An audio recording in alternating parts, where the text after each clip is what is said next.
Hi అండి. అందరూ ఎలా ఉన్నారు? మేమైతే చాలా బాగున్నాము.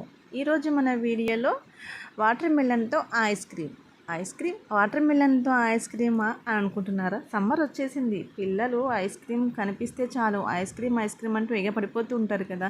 సో, అవి మనకు పెట్టడం మంచిది కూడా కాదు. మనం ఇంట్లోనే ఇలా ఫ్రెష్‌గా ఫ్రూట్స్ తోటి ఇలా జ్యూసెస్ చేసి పెడితే ఫ్రూట్స్ తినని పిల్లలకు కూడా ఇష్టంగా తినేస్తారు ఐస్ క్రీమ్ అనేసరికి.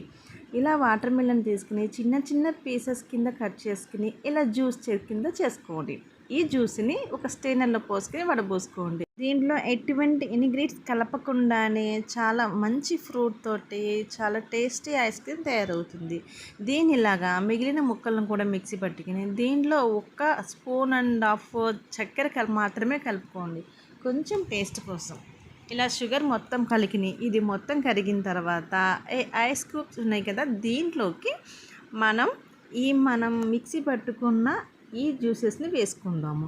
ఇది నేనైతే డీమార్ట్లో తీసుకున్నాను. దీంట్లోకి ఇదే కాదు, వాటర్ మిలనే కాదు, నేనైతే గ్లూకోన్-డి ఇంకా ఆరెంజ్ ఇలా అన్ని ఫ్లేవర్స్ కూడా చేసి పిల్లలకి ఇలా ఐస్ క్రీమ్ కింద ఇస్తూ ఉంటాను.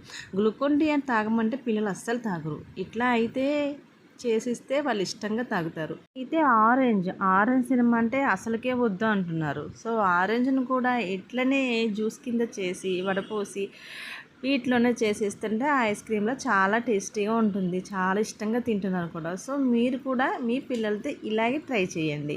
ఇప్పుడు ఇది ఒక 1 అవర్ 2 అవర్ డీప్ ఫ్రిడ్జ్లో పెడితే ఇది ఐస్ క్రీమ్ అయిపోతుంది. చూడండి ఇది ఎట్లా రెడీ అయిందో మనం కూడా చూసేద్దాం ఈ వీడియోలో.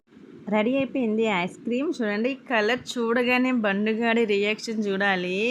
చూడండి బండిగాడికి అసలే ఐస్ క్రీమ్ అంటే చాలా పిచ్చి. మరి ఇంక ఈ ఐస్ క్రీమ్ చూడగానే ఇంకా బయట ఐస్ క్రీమ్ అయితే అడగడం మానేశాడు. సో ఫ్రెండ్స్, మా హోమ్ మేడ్ ఐస్ క్రీమ్ మీకు నచ్చినట్లయితే ప్లీజ్ లైక్ చేయండి, షేర్ చేయండి, సబ్స్క్రైబ్ చేసుకోవడం మర్చిపోవద్దు. Thanks for watching. బాయ్ అండి.